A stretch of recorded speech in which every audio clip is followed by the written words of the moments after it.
छत्तीसगढ़ के बीजापुर जिले के सिलगेर और पुसनार के ग्रामीणों का आंदोलन थमा नहीं है। अब दंतेवाड़ा में भी पुलिस कैंप के विरोध में एक बार फिर ग्रामीण लामबंद हो गए हैं। एक बार फिर सैकड़ों आदिवासी विरोध में एक साथ खड़े हो गए हैं। दंतेवाड़ा में एक बार फिर से सुरक्षा बल के कैंप का विरोध किया जा रहा है। सैकड़ों की संख्या में ग्रामीण जमा हुए हैं और नारेबाजी कर रहे हैं।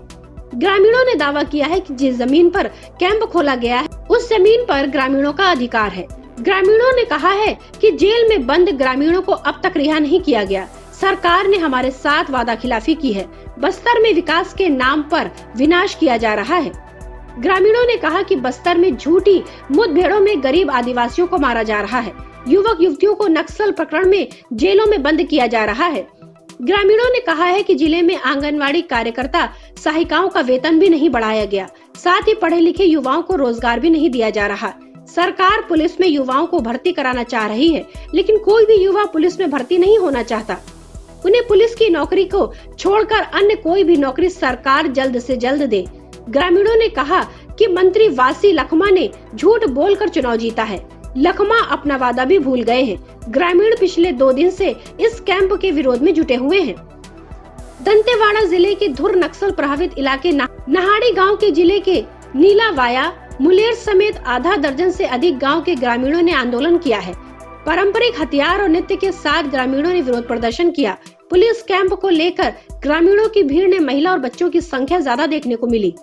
लगभग 6 महीने पहले भी नहाड़ी में ग्रामीणों ने पुलिस कैंप के विरोध में आंदोलन किया था, लेकिन वे 1-2 दिन के बाद घर लौट गए थे। नहाड़ी में 15 लाख के हार्डकोर इनामी नक्सली विनोद का गांव है। हालांकि विनोद की बीमारी के चलते कुछ महीने पहले मौत हो चुकी है। पुलिस के अनुसार 2 जिलों का सीमावर्ती इलाका होने की वजह से यहां अक्सर नक्सलियों के बड़े लीडरों की आवाजाही रहती है। यह इलाका पूरी तरह से माओवादियों का गढ़ माना जाता है, लेकिन ग्रामीणों का कहना है कि नहाड़ी गांव में कोई भी नक्सली नहीं आते। गांव में केवल किसान रहते हैं। वहीं पुलिस का कहना है कि इस इलाके में सुरक्षा बलों का कैंप स्थापित हो जाएगा तो यहां से नक्सली काफी हद तक बैक फुट पर होंगे। गांव का विकास होगा। Bureau report, public news. Chhattisgarh Congress सरकार के भीतर खाने की हलचल हर कोई जानता है। मुख्यमंत्री भूपेश बघेल और स्वास्थ्य मंत्री टीएस सिंहदेव के बीच मुख्यमंत्री की कुर्सी को लेकर वाद विवाद जारी है। मंत्री और विधायक कई बार दिल्ली के चक्कर लगा चुके हैं। पार्टी कार्यकर्ता कहीं और कभी भी आपस में भिड़ते दिखते हैं। वहीं टीएस सिंहदेव ने एक टीवी चैनल से बात करते हुए कहा कि राज्योत्सव में हुई गतिविधियों को गलत बताया। उन्होंने कहा कि प्रशासन ही प्रोटोकॉल बनाता है और उसका ध्यान रखना चाहिए। प्रोटोकॉल के तहत आने वाले नियमों के तहत ही कार्यक्रम तय करना चाहिए। ऐसा लगता है कि जिले का तिरस्कार हुआ है। मनेन्द्रगढ़ विधायक को सरगुजा में राज्योत्सव का मुख्य अतिथि विनय जायसवाल को बनाए जाने पर सिंहदेव ने कहा कि यह मुख्यमंत्री कार्यालय से तय करते हैं। उनसे सीनियर विधायक, सीनियर डॉक्टर जिन्होंने शायद उनको पढ़ाया भी हो, वो ही यहाँ विधायक थे, तो उनको ना करके दूसरों को करने में लोगों के मन में ये बात आई। सिंहदेव ने कहा कि विनय जायसवाल की शादी भी अंबिकापुर में हुई है। हम लोगों के तो दामाद हैं, हम लोगों से संबंध है, इसमें कोई व्यक्तिगत आपत्ति नहीं है। सिंहदेव ने कहा कि जिन लोगों ने ये किया है उनको इस पर जरूर चिंतन करना चाहिए कि लोगों की भावनाएं राज्य का उत्सव है, कौन इसमें शामिल नहीं होना चाहेगा। प्रबंधन ऐसा करना चाहिए कि वह सभी को स्वीकार्य हो। मुझे लगता है कि प्रबंधन ऐसा किया गया कि कहीं न कहीं इसमें लोगों के मन में ये बात जरूर आई कि जिले का तिरस्कार हो रहा है, जिले का अपमान हो रहा है। विधायक शैलेश पांडे को आमंत्रित नहीं किए जाने पर मुख्यमंत्री को पत्र लिखकर कलेक्टर पर कार्रवाई की मांग पर उन्होंने कहा कि ये बात व्हाट्सएप पर मैंने देखी थी। मेरी शैलेश जी से इस बाबत कोई बात नहीं हुई। उस पत्र को मैंने पूरा नहीं पढ़ा, लेकिन उसमें जो बातें हैं कि कलेक्टर ने आमंत्रण में प्रोटोकॉल का पालन नहीं किया तो यह हो सकता है और लगने वाली छोटी बात है, लेकिन ये मन को चोट पहुंचाती है। तो प्रशासन को सजग होकर इस पर ध्यान देना चाहिए कि प्रोटोकॉल है, इसमें कोई अपना पराया नहीं होता। जो प्रोटोकॉल है उसके हिसाब से आमंत्रण देना चाहिए। प्रोटोकॉल क्या है? गवर्नर, मुख्यमंत्री, स्पीकर, मंत्री, विधायक, फिर भी उनका एक क्रम होना चाहिए। जिला पंचायत के लोग हैं, नगर निगम के मेयर हैं, इन सब का प्रोटोकॉल बना है। किसी भी दल का जनप्रतिनिधि हो, प्रोटोकॉल का पालन जरूर प्रशासन को करना चाहिए। मैंने पत्र नहीं पढ़ा, लेकिन मुझे लगा कि ऐसा कुछ हुआ है। हम लोग भी विपक्ष में रहे हैं तो ऐसा होता है। मैं भी अंबिकापुर का विधायक था, कई कार्यक्रमों में शामिल नहीं किया जाता था। अभी भी पत्र कभी कभी आते हैं। मान लीजिए कि मैं मंत्री हूँ और विधायक के रूप में चिट्ठी भेज देते हैं। तो इसमें प्रोटोकॉल का पालन कहाँ हुआ? बाकी जो वरिष्ठ हैं उनको विधायक के रूप में पत्र भेजेंगे। पक्ष विपक्ष सबके लिए प्रोटोकॉल होना चाहिए। वही 2.5 साल के मुद्दे पर उन्होंने कहा कि जहां तक निर्णय की बात है तो जो पहले था वही आज भी है। हाई कमान निर्णय लेता है, जब समय आएगा तो वह निर्णय जरूर लेंगे। लोगों के मन में है, जितनी जल्दी क्लियर हो, एक निर्णय हो जाए तो अच्छा है। ये एक अलग बात लोगों के मन में आती रहती है। Bureau report, public news. Maharashtra के मंत्री नवाब मलिक के दामाद समीर खान के खिलाफ नारकोटिक्स कंट्रोल ब्यूरो ने केस दर्ज किया था। इस मामले में केस कोर्ट में पेंडिंग है। हालांकि समीर खान को जमानत मिल गई थी। सूत्रों की माने तो एनसीबी समीर की जमानत के खिलाफ कोर्ट में याचिका दायर करेगी। एनसीबी ने शुक्रवार को ही इस मामले को एनसीबी के मुंबई के क्षेत्रीय निदेशक समीर वानखेड़े से वापस ले लिया था। फिलहाल यह मामला एनसीबी दिल्ली की ऑपरेशनल यूनिट के पास है, जिसके इंचार्ज डीडीजी ज्ञानेश्वर सिंह है। सूत्रों ने कहा है कि एसआईटी अब मलिक के दामाद समीर खान को दी गई जमानत को रद्द करने के लिए अदालत का रुख कर सकती है। माना जा रहा है कि एनसीबी के इस कदम से राजनीतिक विवाद हो सकता है। महाराष्ट्र सरकार में मंत्री एनसीबी के खिलाफ लगातार हमलावर रहे हैं। समाचार एजेंसी एएनआई के अनुसार जमानत को चुनौती देने का फैसला पिछले महीने की शुरुआत में ही कर लिया गया था।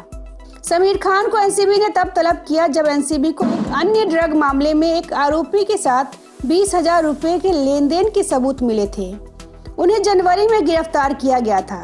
एनसीबी ने दावा किया था कि उन्हें 200 किलोग्राम ड्रग के साथ गिरफ्तार किया गया था।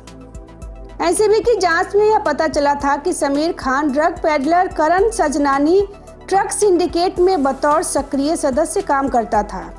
जांच में यह भी पता चला था कि समीर करण को फंडिंग में करता था। फिलहाल एनसीबी ने समीर खान का मोबाइल जब्त किया था और उसे फॉरेंसिक जांच के लिए भेजा था। हालांकि मलिक परिवार ने दावा किया था कि वह हर्बल तंबाकू था। मलिक ने एनसीबी और वानखेड़े पर बीते महीने जमकर हमला किया।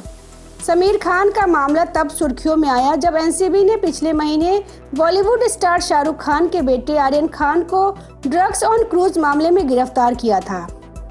इसके बाद समीर खान के ससुर नवाब मलिक ने एनसीबी अधिकारी समीर वानखेड़े पर बॉलीवुड सितारों से जबरन वसूली, फर्जी जाति प्रमाण पत्र बनाने और शाहरुख खान को फंसाने के लिए फर्जी मामले बनाने का आरोप लगाया।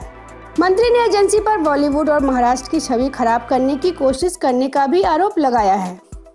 नवाब मलिक शाहरुख खान के बेटे की गिरफ्तारी के बाद से एनसीबी पर हमलावर है। उनके दामाद की गिरफ्तारी में भी समीर वानखेड़े शामिल थे। ऐसे में कहा जा रहा था कि नवाब मलिक आर्यन खान के बहाने अपने दामाद समीर खान पर की गई एनसीबी कार्रवाई की खुन्नस निकाल रहे हैं।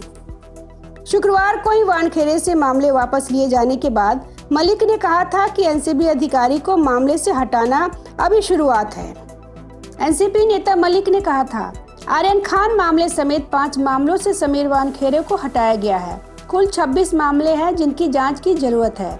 ये तो बस शुरुआत है। सिस्टम को साफ करने के लिए अभी बहुत कुछ करना है और हम करेंगे। Bureau report, public news. Maharashtra के पूर्व गृह मंत्री अनिल देशमुख को स्पेशल हॉलिडे कोर्ट ने 14 दिन की न्यायिक हिरासत में भेज दिया गया है। मामले की जांच कर रहे प्रवर्तन निदेशालय ने देशमुख की 9 दिनों की और रिमांड मांगी थी, लेकिन अदालत ने जांच एजेंसी की याचिका को खारिज कर दिया और उन्हें न्यायिक हिरासत में भेज दिया। महाराष्ट्र के पूर्व डीजीपी परमबीर सिंह के 100 करोड़ रुपए की रिश्वत के आरोपों के बाद ईडी ने राज्य के पूर्व गृह मंत्री अनिल देशमुख को मनी लॉन्ड्रिंग मामले में गिरफ्तार किया था, जिसके बाद 6 नवंबर तक कोर्ट ने ईडी को देशमुख की कस्टडी दी थी। शनिवार को स्पेशल हॉलिडे कोर्ट के समक्ष ईडी ने अनिल देशमुख को पेश किया। सुनवाई के दौरान ईडी ने कोर्ट से देशमुख की 9 दिन की और कस्टडी मांगी, जिसे कोर्ट ने नामंजूर कर दिया और देशमुख को 14 दिन की न्यायिक हिरासत में जेल भेज दिया। बता दें कि महाराष्ट्र के पूर्व गृह मंत्री अनिल देशमुख को ईडी ने 12 घंटे से ज्यादा की पूछताछ के बाद गिरफ्तार किया था। ईडी के अधिकारियों ने दावा किया था कि देशमुख कई सवालों का संतोषजनक जवाब नहीं दे पाए थे। उन पर परमबीर सिंह ने 100 करोड़ रुपए की रिश्वत मांगने का आरोप लगाया था, जिसके बाद उन्हें गिरफ्तार किया गया था। अनिल देशमुख पर आरोप है कि गृह मंत्री रहते हुए उन्होंने अपने पद का दुरुपयोग किया और बर्खास्त सिपाही सचिन वाजे के जरिए मुंबई के कई बार और रेस्तरां से 4.70 करोड़ रुपए एकत्र किए। इस मामले में ईडी ने देशमुख के अलावा उनके 2 सहयोगियों कुंदन शिंदे और संजीव पलांडे को भी गिरफ्तार किया है। दोनों फिलहाल न्यायिक हिरासत में हैं। गौरतलब है कि अनिल देशमुख पर बीजेपी लगातार हमलावर है।